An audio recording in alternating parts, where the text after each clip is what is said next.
Welcome back to another episode of Printing Your Own Fate, the podcast about entrepreneurship in the publishing industry. And for our new listeners, welcome to the podcast that helps entrepreneurs make their dreams become a reality. So, in this podcast, I always like to start off with a quote about entrepreneurship just to give you guys some insight from another person's perspective. This week's quote is from Robert Hisrich, who says, "Entrepreneur is someone who demonstrates initiative and creative thinking, is able to organize social and economic mechanisms to turn resources and situations to practical account, and accepts risks and failure." So, in today's podcast, we're going to talk about identifying an opportunity, understanding your customers' needs, and finally, we're going to bust some myths about entrepreneurs.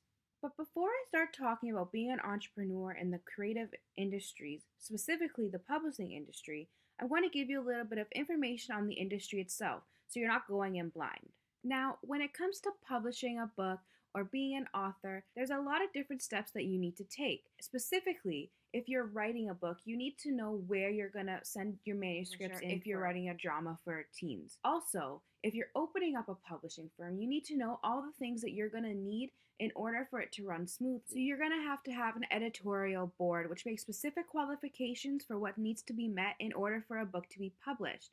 There's also going to be a publishing board, which has another set of qualifications that will also need to be met in order for a book to be published. All right, so before we get into the nitty gritty about opportunities, we first need to understand what an actual opportunity is. So, an opportunity is a set of circumstances that happen to create a serious need for a product or service.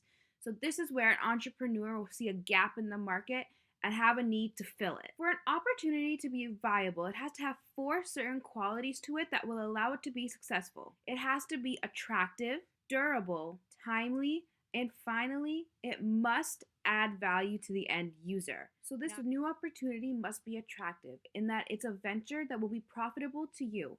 It must also be important enough that people are itching for you to fill this opportunity, even if they're not sure about it yet. Now, if you look down the road and you don't see anybody wanting this product, you need to figure out something else to do in order to fill the gap in the market. So, for example, no one is going to buy a new set of encyclopedias.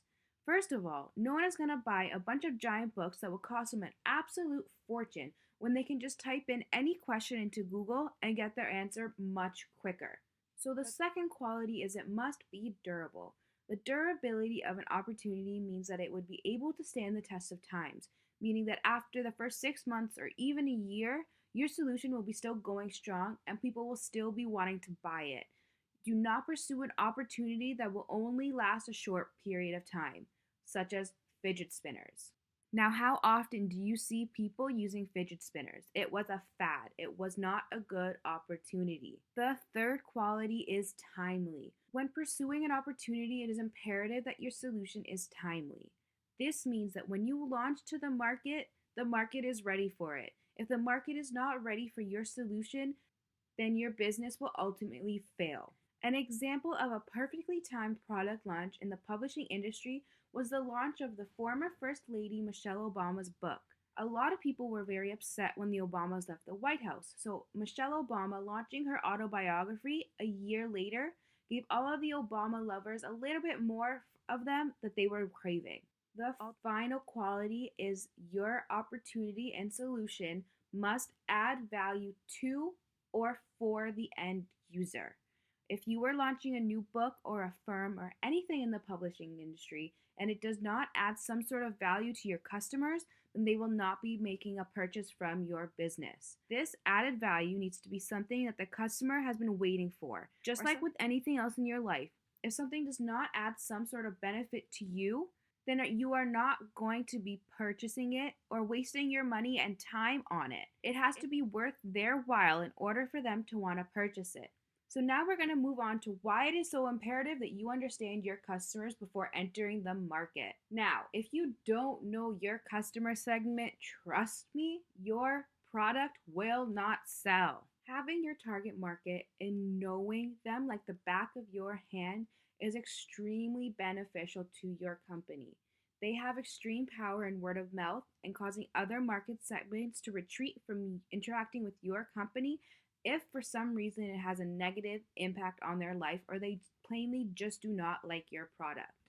And trust me when I say people like to talk in these days, especially on the internet. So I'm going to give you a few examples of children books that did not do well in the market because honestly, whoever wrote these and whoever published these, I really want to know what was going on through their head that made them think the parents were going to buy these books for their children. So we have You Are Different and That's Bad. The Boy Who Died from Eating All His Vegetables, and All Cats Go to Hell. Now, I can report that these are actually true books that are on the market, and there's a much longer list. And I just couldn't go through it all because I was going to start crying. Now, even if a child thought these books were funny, there's no way that their parents thought it's a good book that they should read and tell all their friends at school about. So now we're going to get into the demographics and psychographics of your customers. You need to know both of these because they are so important. So your customers' demographics include their age, their gender, their religion, their family size, their income, education, and all these other things. The demographics can be segmented into several markets in order to help your company target the best customer that's most accurate to your product. Demographics is a very important tool for you to determine the best way to reach your target market and to also assess their behaviors.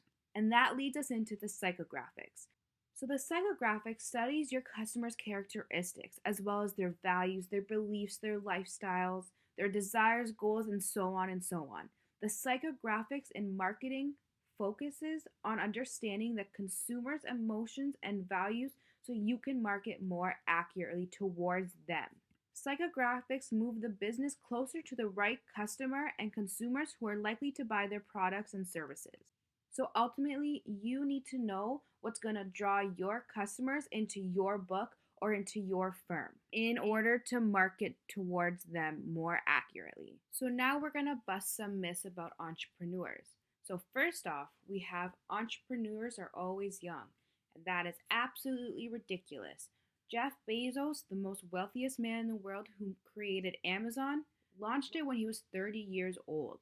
Next, we have entrepreneurs always take huge risks. Now, that is so false. However, there are some entrepreneurs that take more risks than others that does not make them more successful or more likely to fail. Next, we have entrepreneurs are extroverts or introverts, and that is absolutely not true. The perfect entrepreneur, in my opinion, is one that is a blend of both. Next, we have entrepreneurs are often ruthless or deceptive, and I absolutely hate this one. You do not have to be those things to be successful. Next, we have entrepreneurs are often high-tech wizards, and this is absolutely false because I could barely figure out how to do this podcast without having some people help me. So no way you can have people come into your firm to do that stuff for you. You do not have to be the one doing all the computer stuff. And finally, we have entrepreneurs know exactly what they want and how they want to get it. So false. Sometimes it's kind of a go with the flow kind of thing. You cannot have a set out plan because there is going to be times that that plan does not work, where you fail or you hear no. And if you have a set plan and you tend to stick to it with no straying, then I'm sorry to say that it is not going to happen for you. So know all these things because these are all false and you do not have to be any one of these things. And finally, before we go, I just want to give you guys a little bit of hope. So I want to read you the success story of Arianna Huffington, the creator of Huffington Post. So Arianna Huffington wasn't always the darling of the online publishing world. Instead, she was rejected by 36 different book publishers before finally getting her book accepted for publishing. By 2011, the Huffington Post received over 1 billion page views a year and was purchased by AOL for $315 million. So this just proves that when you're told no, that is not a reason to quit. All right, everyone. So this is the end of our podcast. Please stay tuned for next week when we talk about the importance of networking and pushing through the no's that will come flying your way. Bye.